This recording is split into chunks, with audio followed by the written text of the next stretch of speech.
Hi everyone, I welcome you all at Apti Plus IAS platform. In these particular videos, we are going to analyze Hindu and Indian Express editorial articles. In these particular videos, we'll not just only discuss issue that is given in editorial, but rather we are going to discuss these particular aspects, these particular articles from background. We'll discuss the main concept as well as way forward. And also you'll find that the notes have also been has been arranged in the format of context, body and way forward. So now let's get started with the video. So first article that we are going to discuss is with respect to quotas for local people in the private sector. This particular article we are going to see with respect to with respect to GS paper 1 and GS paper number 2. Now in GS paper number 1 there is a topic that is mentioned, that is regionalism and related issues. So within this topic we are going to see this particular article. Now before going in this article, first of all let me give you some context.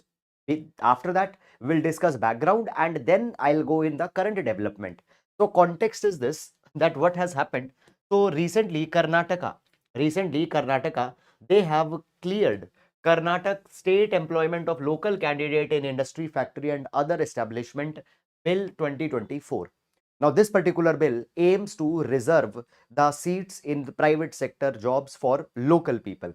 Now before going in the current development, some basic things first of all you need to understand. Let's discuss them.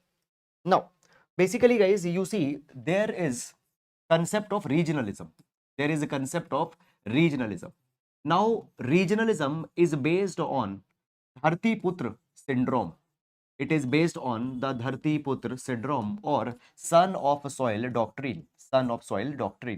Now, as per Dharti Putra phenomena or son of soil doctrine, it is believed that first right over the resources of a nation should belong to native people. So here there is a notion of us versus them that prevails. So people who have migrated, they are considered as them. Native people are considered as us. Now, basically, when we talk about the regionalism, so regionalism, okay, it's a manifestation. Regionalism's manifestation happens largely because of three types of deprivations that are perceived in a society. What are these three types of deprivation? Number one, there is a perceived cultural deprivation. Now, link of this with the article and what exactly this means will be clear. Just give me 1 minute. Cultural deprivation, economic deprivation, and then third there is demographic deprivation. Okay, what does it means?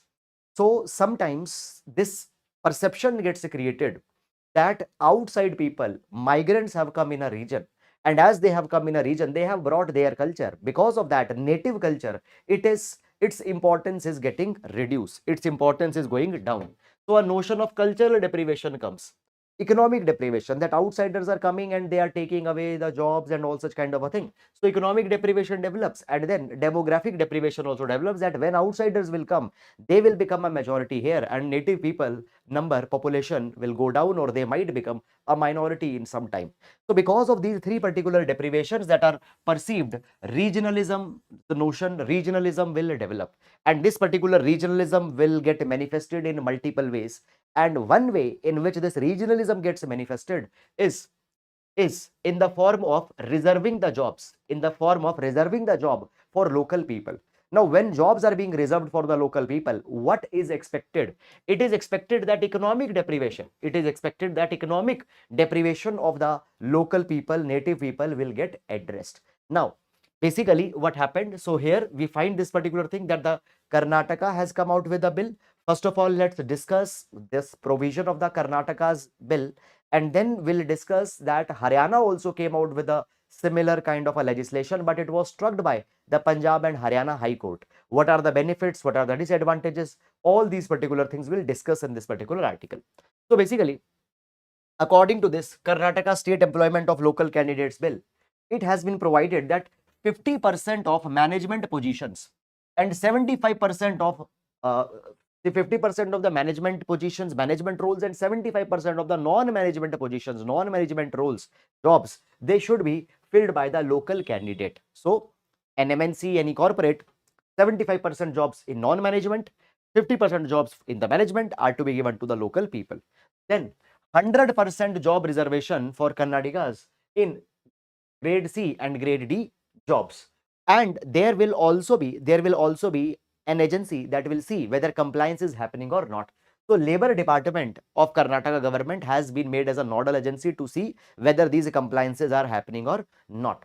Now, what is the definition of a local person? Who is a local person? Let's understand this. So basically, in order to be a local, a person should be either born in Karnataka or should be domiciled in 15 years. Apart from that, there is a language proficiency also that is must. So a person should be proficient in reading and writing Kannada, and a person should pass a language proficiency test. That language proficiency test will be conducted by a nodal agency, and only after fulfilling these particular conditions, a person will be considered as local. Okay. So people fulfilling these particular parameters, they will get those 50% and 75% jobs that are there. One thing. Now, you see, basically, why this has happened. So here, Karnataka, they have used the reference of one of a Supreme Court judgment. So there is Dr. Pradeep Jain versus Union of India judgment of 1984. Now, in this particular judgment, what happened? Supreme Court has held that some preference in jobs, etc., can be given to the domicile candidates. So a state can give some preference in jobs to their domiciled candidates. So from there, Karnataka governments get the justification of their present law. Now you see, earlier what happened, Haryana government has also come out with this particular kind of a law. And what Haryana government came out with? So Haryana government came out with this Haryana State Employment of Local Candidates Act 2020. And in this particular act, 75% jobs in the private sector, they were to be reserved for the native people of Haryana, domiciled people of Haryana. Now, this particular law of Haryana, it got struck down by Punjab and Haryana High Court. So in Punjab and Haryana High Court, this law got struck down. Now, first of all, let's discuss that why this particular law got struck down as per Punjab and Haryana High Court. Also, by that we will also be able to understand. Also, by that we will be able to understand this particular thing, that what are the challenges, what are the problems, shortcomings associated with this particular kind of legislations. So see, number one, Punjab and Haryana High Court, it ruled that this particular law, in the case of Haryana, it went against the constitutionality. It violated Article 16 of Indian Constitution. Now, Article 16 of Indian Constitution, it talks about the employment, and in the matters of employment, there should not be any kind of a discrimination. But here, discrimination is being done between native people, domiciled people of Haryana, and outsiders. So this is one of a problem. Second problem is that it will have impact on businesses. It will have impact on businesses. Now you see this particular thing. There is Article 19 subclause 1 subclause G in the Constitution of India. Now this Article 19 subclause 1 subclause G talks about the right to trade and occupation. Now you see that suppose there is a corporate, there is an economic enterprise, they want a human resource. What they want? They want human resource. Now they want free accessibility of human resource. So they should not be restricted. Now, when, for example, 75% jobs were reserved in Haryana only for native people, so a corporate, any enterprise's options will get reduced. They will not get the free human resource availability. They'll not get the free human resource availability, and therefore their right to trade and occupation will get violated. Also, Article 14, which talks about the equality before law, it also gets violated. It also gets violated. Then next, Punjab and Haryana High Court says that it goes against the concept of constitutional morality. It goes against the concept of constitutional morality. Now, what this constitutional morality issue is? So basically, constitutional morality pertains that one, provisions of the constitution should be adhered to, they should be followed, and secondly, it provides that the spirit of the constitution should also be implemented, should be realized. Now, what is the spirit of constitution? The spirit of constitution is marked by the idea of single citizenship. It is marked by the idea of the single citizenship. It is marked by the equality among citizens. Equality among citizens. But what is happening? That simply, when you are not following, when you are discriminating in the citizens, when you are not going with this equality, this constitutional morality gets violated. Then also there were other things that were provided. It were provided this particular thing that basically local employment is something, local people's employment is something that is important, but it is also to be managed with this thing that outsiders should not face some kind of a discrimination. Okay, then there are other issues also that are there with respect to these kind of laws. Now my point is that even the Punjab and Haryana high courts observations that were there, those same observations you will use in the context of reservation of the job for local people for any state if it is coming. Then next issue that comes here is that it is a kind of a reintroduction of Inspector Raj. Reintroduction of Inspector Raj. Now you remember that labor department will see that whether companies are having adequate number of local people or not. So this is a kind of an Inspector Raj, okay, that is coming back. Now Inspector Raj used to be there before 1991. A lot of compliances were imposed on the corporates, on economic enterprises. So this Inspector Raj seems to be returning back. The next thing says that there will be an impact on private sector. Now you see this particular thing that basically operational cost might increase. Operational cost might increase. Now you see local people, when local people have to be hired, okay. Now see, a corporate needs cheap labor, and often it has been seen that outsiders, migrants are able to do the same work at low wages. But if local people, native people are to be hired, now the economic enterprises, they have this compulsion and advantage would be taken and the labor wages will go up. That is one thing. Second, they might not be able to hire the most qualified candidates. Then next, these quotas look restrictive. Now see, the cities such as Gurugram, Bengaluru, Hyderabad, they are vibrant, dynamic cities which attract youth from the entire country. So the dynamism associated with these particular cities, okay, sorry, I use the word countries, cities. So dynamism associated with these particular cities might get lost, and they are ones which contribute a lot in India's economy. Okay, so Karnataka, Bengaluru is there. Bengaluru is an important economic destination, and Bengaluru is often also called as the Silicon Valley of India. So basically these things will not go well with the reputation of such a city. The next thing, that basically these kind of a policies is based on the son of soil concept, which often is seen as exclusionary, which is often seen as leading to social or economic divisions. Such kind of a things goes against the idea of national integrity and national unity. Such things goes against the idea of national integrity and national unity. Then moving on after that, next we have here is that you see this particular thing that large number of people migrate in India. Now, if we see the data from 2011 census, then you see this particular thing that 40% of people migrate out of their state of birth. They are going and living in the other state, either for educational purpose or for employment purpose or any such other purpose. So many people migrate. 40% people of India, they migrate and they go to some other state. So restricting such kind of a things, jobs for the outside people, might have a big problem. Then next is that basically states what they should do. Basically they should invest in upskilling the local youth. Local youth should be provided more education, better skills, better vocations, so that through competition they can get the jobs. But these kind of things as are being done, basically merit is being compromised. It goes against the idea of meritocracy. So these are problems that we have in this particular direction. However, there are some arguments that are also in favor. There are some arguments that are also in the favor of such kind of things. So let's see those particular arguments. The first argument that we have in favor is that basically such kind of laws sometimes are needed to bring social stability. Sometimes unemployment in a state goes high, it increases a lot, and as this unemployment is increasing, it creates frustration in the local people, and in order to satiate the local people's expectations, such laws are sometimes needed. So they bring a kind of a social stability. It reduces the social tension. The next thing comes here is that at the end of the day, one very clear benefit by these laws is there, that it will lead to local employment. Okay, then next is that economic equity and regional development could be addressed. Now some areas, some regions, okay, they face a kind of a disparity. Okay, and as there is a disparity, as there is economic inequality, those economic inequality disparities can be addressed by providing the job to their own people. Then talent retention.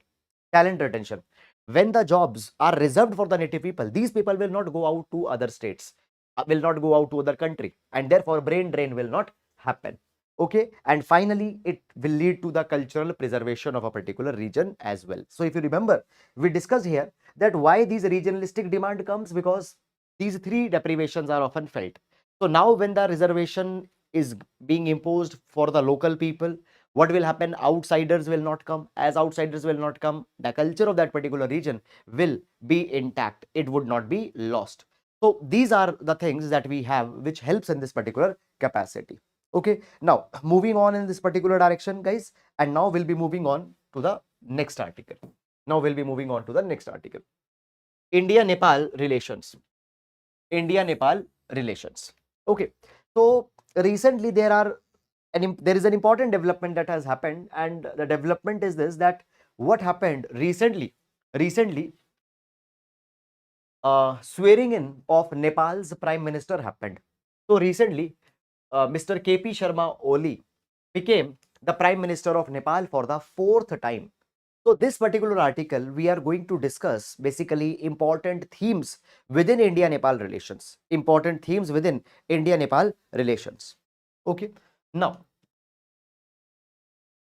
first of all, before going in this particular article, there are few things that you should be knowing. Number one, this article will be important for our GS paper number 2 IR international relation. Within IR, neighborhood and related issues. This article we are going to see. Number one. Number two is that you see, when you talk about the relations between the two countries, always try to collect some important keywords by which the relation between those two countries can be defined.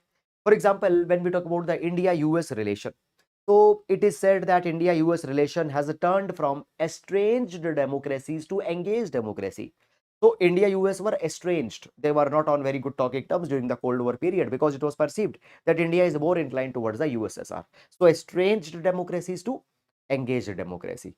Clear? When we talk about the relation between Africa and India, African countries and India, so it is characterized by aspiring Africa and rising India. Same way, when we talk about India-Nepal relation, so India-Nepal relation could be characterized by a word that is roti beti ka rishta. Roti beti ka rishta. Roti beti. Now, why this word roti beti is used in the context of India-Nepal relations?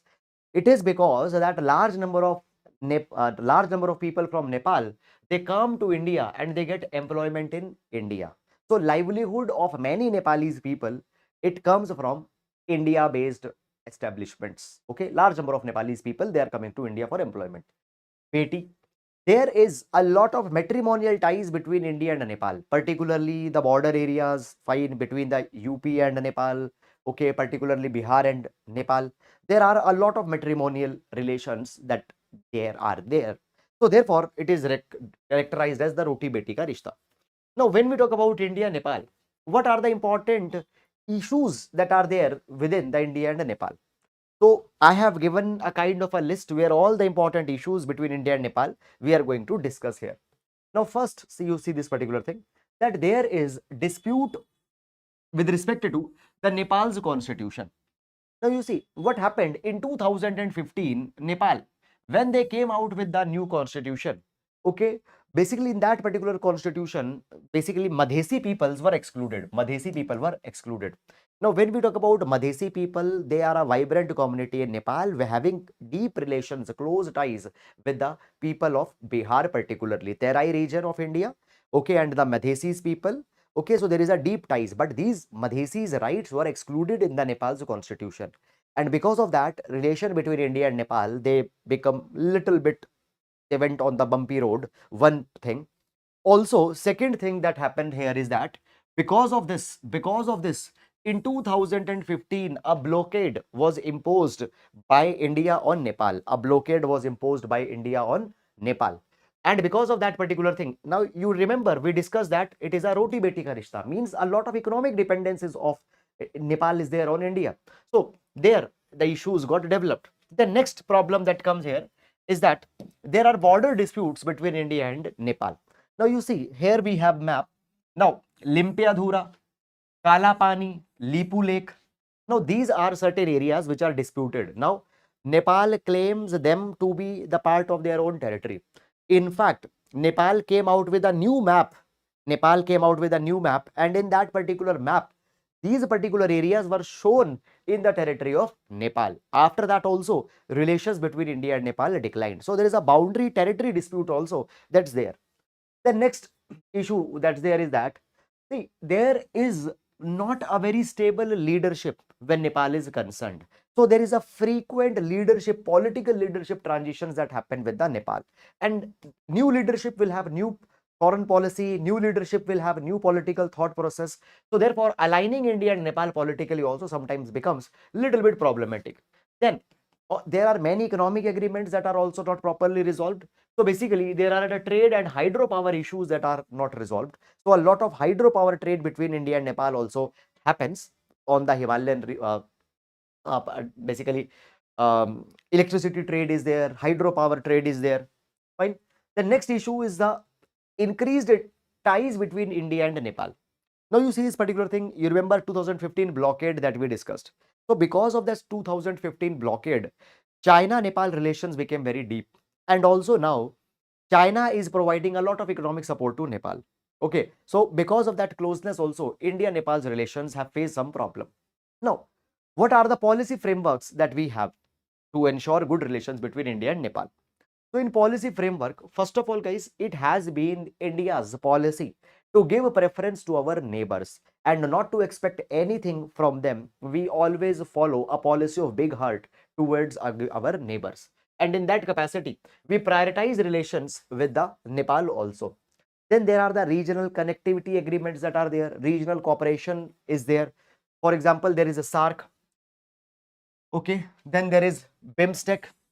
Fine. BBIN is there. Fine. That is the Bhutan, Bangladesh, India, Nepal network. So these are the connectivity agreements through which the trade, economic cooperation between the India and Nepal is carried. The next we have here is that, so there are a lot of bilateral investment projects that have been executed by India in the Nepal. So trade, investment, connectivity projects, fine. Then India is also cooperating with Nepal on the security aspect. So basically human trafficking. Now India and Nepal, there is a long porous border also at points that's there. Open border is there. So what happens? A lot of times human trafficking happens. A lot of time drug trafficking happen. Fine. Okay. Many number of times criminal who commit crime in India, they run to Nepal. So on security front also, collaborations is happening. Then developmental assistance for technological infrastructure, for the other hard infrastructure is being provided by India. People to people ties, already we discussed, a lot of matrimonial ties are there. Then crisis support. So in the aspects of the natural disasters, crisis, earthquake, for example, that came in Nepal, India has provided assistance to Nepal. So India is a kind of an all-weather friend of Nepal. The next we have, if you remember, the Panchsheel doctrine of India. Now, first of all, India has two Panchsheel. One is a tribal Panchsheel that is followed by India in the matters of the tribal, and then the Panchsheel with respect to the India's neighbors. So, mutual respect for sovereignty, non-aggression towards our neighbors, non-interference in the internal matters of the neighbors, equality, mutual benefit, and peaceful coexistence. So, through this Panchsheel doctrine also, India maintains a congeniality with Nepal and the other countries. So, this is the policy framework that we have. Now, how to ensure that India-Nepal relations, they stay smooth? How to ensure that India-Nepal relations don't face any problem in the future? So, there can be certain way forward. Number one, diplomatic engagement is to be enhanced. Diplomatic engagement is to be enhanced. Now you see this particular thing. If you remember, we discussed about the SARC. Okay. Now you see that SARC is virtually dead. So many years have happened. Post Pulwama attack, SARC meetings have not been conducted. Why? Because Pakistan is also the member of SARC. So therefore, today SARC is almost dead. And India, Nepal also are having good cooperation within the SARC. So my point is that, or the way forward that we have here is that regular high level meetings, high level exchanges should be carried between India and Nepal. Second issue that comes here is that there should be bilateral agreements that should be used. Now, you see, there is a 1950 Treaty of Peace and Friendship that has been signed between the India and Nepal. Now, Nepal wants revision of this particular treaty. Why? Because Nepal believes that this particular treaty has given an, now India and Nepal, the relation is not equal, which has been envisaged in this 1950 treaty. So they want to renegotiate this particular treaty. So India should also go forward and should find a common ground that where this 1950 Treaty of Friendship can be revised and how it can reflect the present realities. By that, bilateral cooperation will increase. Next, border management. Border management. Now, you see this particular thing that on border, many number of times the Nepal-India border has been used for arms trafficking, human trafficking, drug trafficking. So border management, now because of these particular issues, there are sometimes disputes or difference of opinions, difference of perception that come between India and Nepal. This is to be resolved. Then, okay, external influence, particularly on Nepal, that is of China, it should be resolved. In Nepal here has to understand the sensitivities of India. The next we have on a trade and transit facilitation. So basically, there should be basically border infrastructure. Border infrastructure between India and Nepal needs to be further re-strengthened. It needs to be reformed so that better trade and connectivity can be enhanced. Joint ventures between India and Nepal on hydropower, on agriculture, okay, should be started, because when economic cooperation between two countries increases, then that basically economic cooperation is the foundation of bilateral relations. Always it has been seen. And then cultural exchanges needs to be there. Now you see this particular thing that India is already implementing Ramayan circuit. In Ramayan circuit, important places associated with the life of Lord Ram, they will be connected in a circuit. Okay, so Ramayan circuit is being developed. In Ramayan circuit, certain locations from Nepal are also there. On Buddhism also, there are some important locations that are there in the Nepal. So on Buddhism, on the Hinduism, convergences can be identified and they could further be explored. Fine. So this is all about it. And now moving on. There is one more article, address ethical concerns to optimize AI, artificial intelligence use. Now this particular article we are going to see with respect to GS paper number 3 and GS paper number 4. GS paper number 3 and GS paper number 4. So basically, big tech, AI, regulation, control over AI, GS paper 3, and the ethical aspects of AI, GS paper number 4, will take this particular article. But more this article pertains to the developmental aspects of artificial intelligence. So therefore, more aspects in this article pertain to GS paper number 3. Now, you see this particular thing that artificial intelligence today is becoming the most important technology out there in the present world.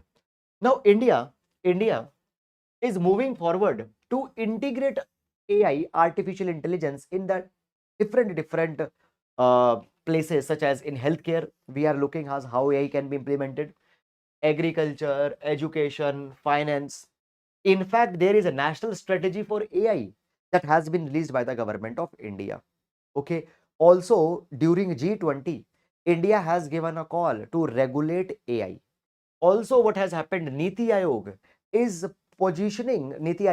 aiming to make India a leader in artificial intelligence development, AI development. Now, you see this particular thing that first of all, guys, when we talk about the AI, today we need to regulate AI. Today we need to, now see, we need to regulate AI, but at the same time, we need to ensure that we don't control AI that much that innovation is stifled out. You control something too much, innovation goes away. You don't control it, then it might have some negative impact on society. It might have some negative impact on the citizens' privacy. So how we can regulate AI? So inspiration could be taken from all these particular references. Okay, let's see what inspiration can be taken from all these particular references. Now you see this particular thing. Personal Data Protection Act that we have now. Fine. Personal Digital Data Protection Act that we have. Now, basically, Personal Data Protection Act, it gives importance to data privacy and data protection.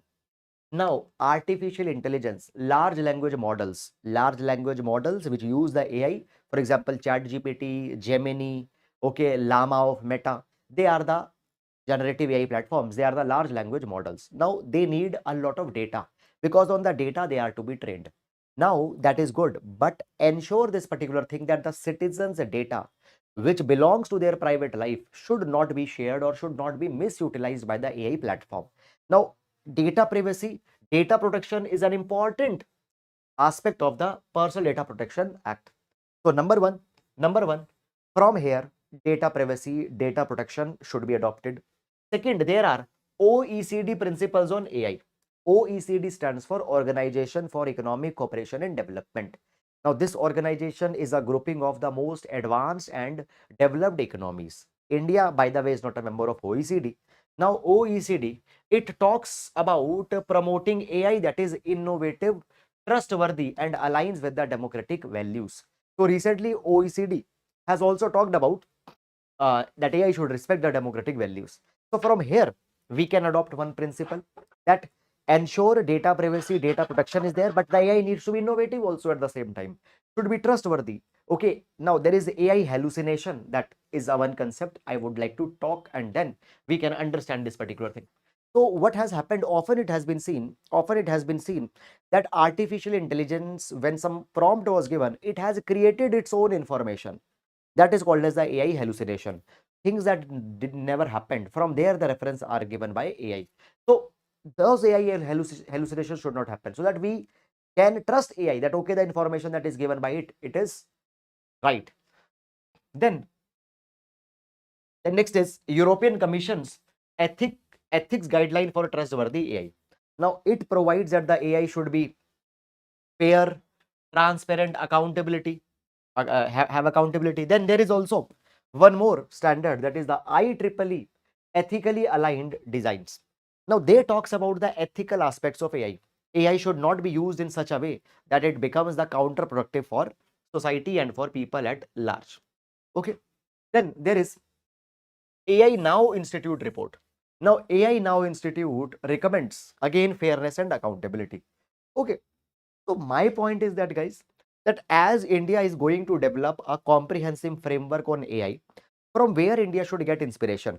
So all these particular references can be used in your answers, that they can be the reference points. So please note them down. Then moving on, moving on. Okay, now see, as we talk about the AI, so there are ethical issues that we have with respect to AI. Number one, unemployment. A lot of repetitive jobs would be replaced by AI. So it will lead to a lot of unemployment. Second, inequality. How do we distribute the wealth created by machines? Okay, suppose what I did, I used the AI, and that AI model got trained by on the hard work of some other person. I have replicated it for myself, and now I'm making money for that. So how that wealth is to be distributed? How do machines affect our behavior and our interactions? Fine. Many number of times, evil genies. How do we protect against unintended consequences? So AI is being used for deep fakes. Okay, doctored videos. Okay, for pornographic purposes, it is being used. So how to ensure that such kind of things don't happen? Artificial stupidity. So many number of times, the AI can commit mistakes, can commit errors. How to avoid that? Sometimes AI also has shown a kind of a biasness. Then security, singularity. How do we stay in control of a complex intelligent system? How to ensure this particular thing that they don't supersede the humans? So these are some concerns that come with respect to AI. Now, when we talk about AI, guys, there is also one more concept that I would just like to discuss here, because this keyword has come in a news many number of times. That is regulatory sandboxes. Regulatory sandboxes. Okay, regulatory sandboxes. Now, what is the meaning of this regulatory sandbox, and how this regulatory sandbox concept can be used in AI's context? Basically, the word sandbox. Now, you see, you might have seen that the children in parks, there is this particular area where a lot of sand is there. In that sand, they are playing in sand. They are making house. They are making castle. Then they are destroying it. Then they are making something new. Okay, so that is a area where the children play with sand. So regulatory sandbox means that what we need to do, we need to provide a limited arena. We need to provide a limited arena where digital experiments can be conducted by the AI. If these experiments are going in right direction, then we should allow it. But if these experiments are going in wrong direction, then we need to stop it. So regulatory sandbox means that in a regulated, controlled environment, technology should be allowed to develop. If that technology is developing in right direction, then give it more liberty, then allow it to come in the real world. If it is not going in the right direction, then don't allow it in the real world. So this regulatory sandbox approach should be allowed with respect to AI platforms. Now, when we talk about the AI, what are the challenges with respect to AI in India? Fine. So, the first challenge that we have with respect to the AI in India is that we don't have adequate technological infrastructure. Now, AI, it needs high speed internet. Still, there are many hamlets, still there are many regions which don't have the 5G internet connectivity. Second is data availability. So AI, large language models or AI platforms, they are needed to be trained on a lot of data sets, but fragmented and non-standardized data is there. As of now, we don't have that standardized data. Then AI engineers, a skilled workforce is needed, but still workforce is very much limited. The next thing that comes here is that a lot of investment is needed in AI infrastructure. Fine, we need to develop data centers for storing the digital data. Cloud computing is needed to be in, we need to invest in cloud computing. But as of now, India don't have that investable surplus that India can invest in these particular things. Okay. However, if we solve this particular AI problems, the problems that it can have on privacy, if we can mobilize the adequate investment for AI, then AI will have a lot of benefits across these different regimes. Let's discuss that where AI can be beneficial for India. So, first of all, healthcare. Now, AI can help in early diagnosis, personalized treatment, efficient delivery of drug. Now, see this thing today. Now, when we talk about drug discovery, so when we want to make a drug, one particular salt, its interaction with the other salts, okay, that is something that is to be seen. Now, when these particular processes are being done manually, it takes a lot of time. But through AI, drug discovery, interaction of a one salt with the other salt, okay, interaction of a particular component on the body, it can be envisaged, okay, it could be understood better with the AI. Today, AI is through with the help of the AI, we are running the stimulated experiments as how the antibiotics against the superbugs can be made. Then personalized treatment. Now everybody has a different medical history. So given a person's medical history, what type of treatment, what type of therapies should be given to a person, which will have the less side effect, that things can be understood through the help of the AI. Then in education, so personalized learning education, adaptive technologies. So there can be the programs that can respond as per the learning speed of a individual. Then environmental sustainability, for monitoring of the resources, okay, for monitoring the greenhouse gas emissions, carbon emissions, AI can be used. AI can predict the natural disasters. So on the basis of rain that has happened in an area, deforestation that had happened in an area, it can predict that whether there will be a landslide or not, what is the probability of landslide. Then in agriculture, it can be used for boosting the productivity, resource optimization. Then crime prediction, emergency responses. Okay. Now, there are some initiatives where the AI is being used. For example, in Ayushman Bharat Digital Mission, which wants to digitize the healthcare, they are using AI. Then in Smart City for traffic management, AI is being used. Then uh, traffic management already we discussed. Okay, so these are the areas where the AI is largely being used. So we need to further ensure that how these particular AI technologies can be taken the advantage of. Moving on, and now we have the next article, and this article that we have here is Indian cities, climate change and governance. Okay, now there is this one very good article that came. Okay, now you see this particular thing that now as rain have started, different urban cities, metropolitan cities, they have started facing the problem of urban flooding. And urban flooding happens to be the problem of country almost every year. One or the other city is facing flooding. Sometimes there are the other urban disasters that are there. Now when we talk about India, India has 53 million, 53 cities which have population of more than 1 million. And these particular cities, they host 50% of the urban population today. 50% of urban population, it is in these 53 cities. So this is where we need to focus when urbanization is being, when urbanization and related policies are being designed. Now, first of all, what are the challenges that we have today in urban planning? First challenge that we have in urban planning today is equity, dignity of migrant is not accounted and livability is very much poor. Now, 2020 reverse migration started when the migrant people are going from urban cities back to their villages. What is the reason that this reverse migration was happening? Only one reason, that these migrants knew that if they will not be able to make some money, they cannot sustain, they cannot live in the cities. Cities have failed to ensure the health arrangement for migrant people, food arrangement for migrant people.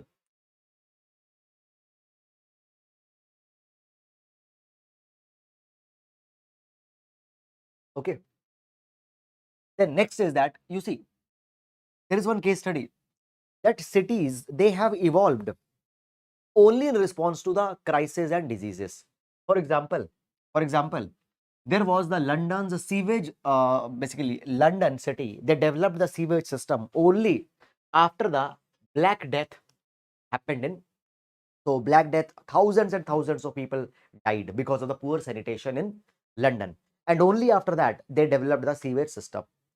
All the cities, just they are waiting for a disaster, that when disaster happen, then they will go for development and urban planning, which is a wrong thing.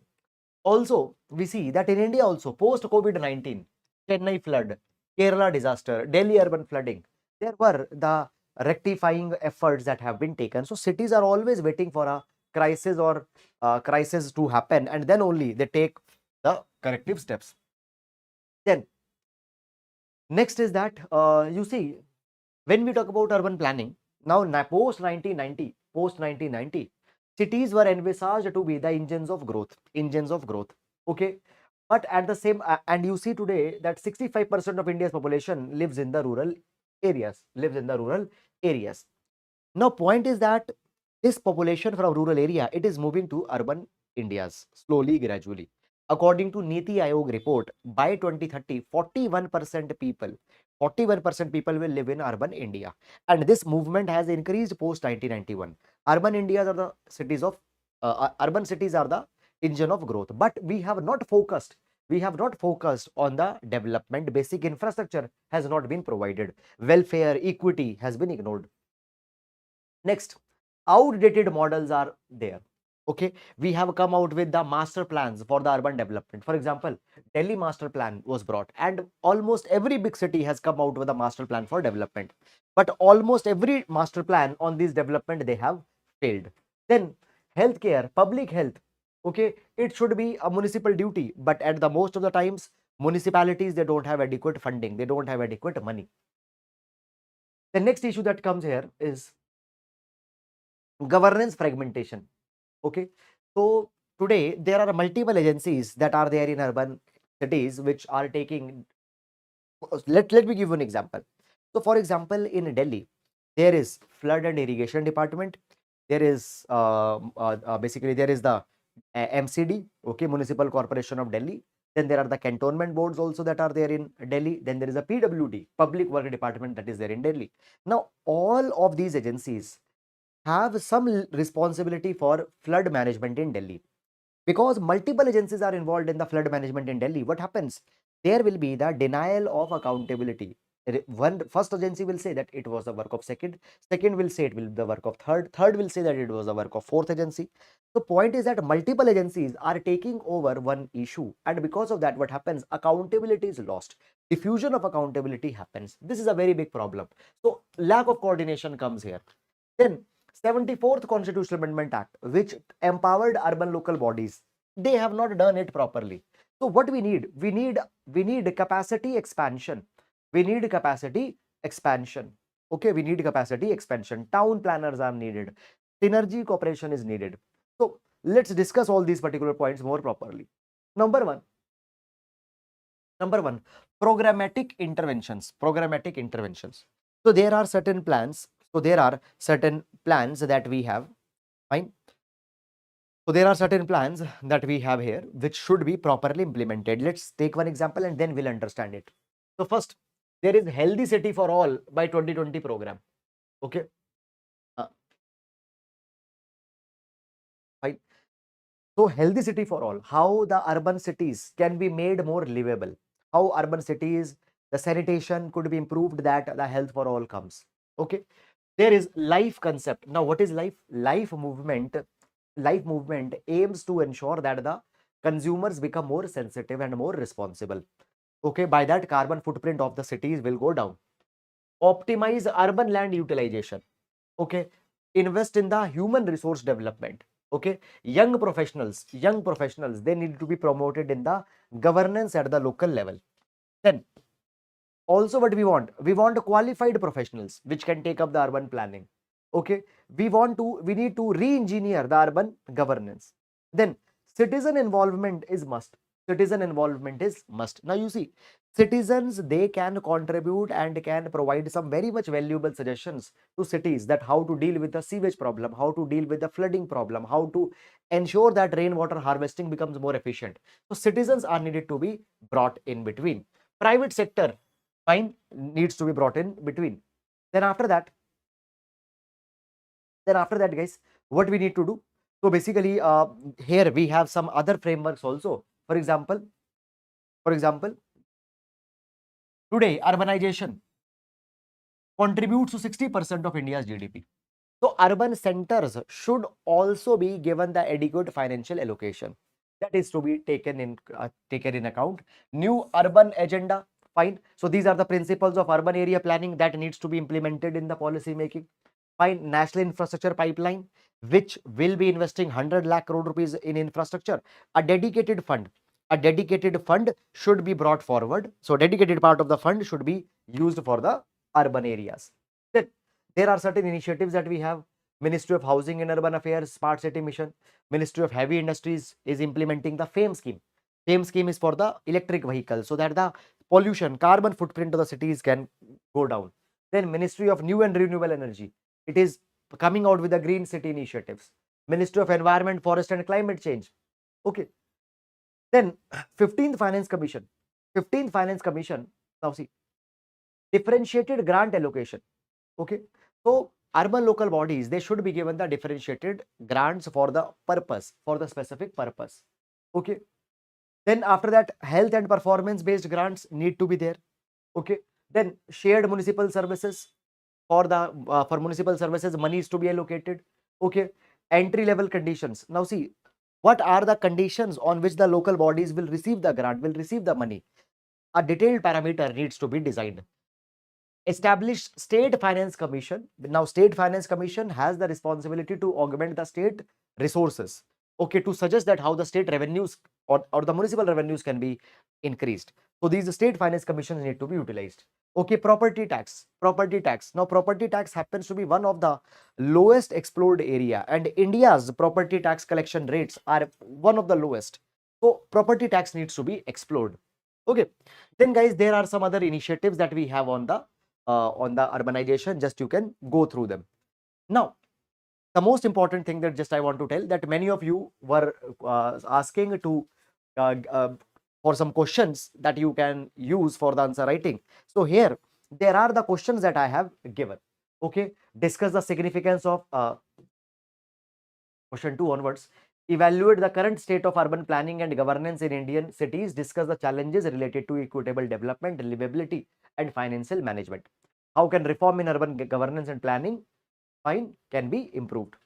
Okay. Examine the impact of constitutional and border disputes on India-Nepal relations. So please, my point is that please take the notes, fine, and try to write answers on these particular questions.